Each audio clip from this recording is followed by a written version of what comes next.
ಅಮೃತ. ನಾನು 10ನೇ ತರಗತಿಯಲ್ಲಿ ಓದುತ್ತಿದ್ದೇನೆ. ಕೆರ್ಗೆ ಸೊಸೈಡನಾಡು. ಎಲ್ಲರಿಗೂ ನಮಸ್ಕಾರ. ನನ್ನ ಹೆಸರು ಲವಣ್ಯ. ನಾನು 10ನೇ ತರಗತಿಯಲ್ಲಿ ಓದುತ್ತಿದ್ದೇನೆ. Karnataka public school ಹೊಸೈಡನಾಡು.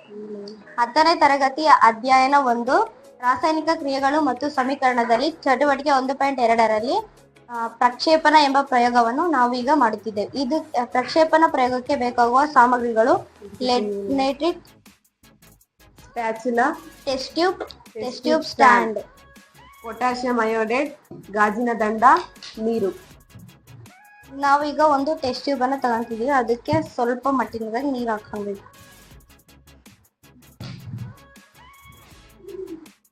ನೈಟ್ರೇಟ್ ಅನ್ನ ಇದ್ರೊಳಗೆ ಮಿಕ್ಸ್ ಮಾಡಬೇಕು ಸ್ಪ್ಯಾಚುಲರ್ ಸಹಾಯದಿಂದ. ಪೊಟ್ಯಾಷಿಯಂ ಅಯೋಡೈಡ್, ಸ್ಪ್ಯಾಚುಲರ್ ಸಹಾಯದಿಂದ ಪೊಟ್ಯಾಷಿಯಂ ಅಯೋಡೈಡ್ ಹಾಕ್ಬೇಕು ಸ್ವಲ್ಪ. ಗಾಜಿನ ದಂಡದಿಂದ ಇದನ್ನು ಮಿಕ್ಸ್ ಮಾಡಬೇಕು.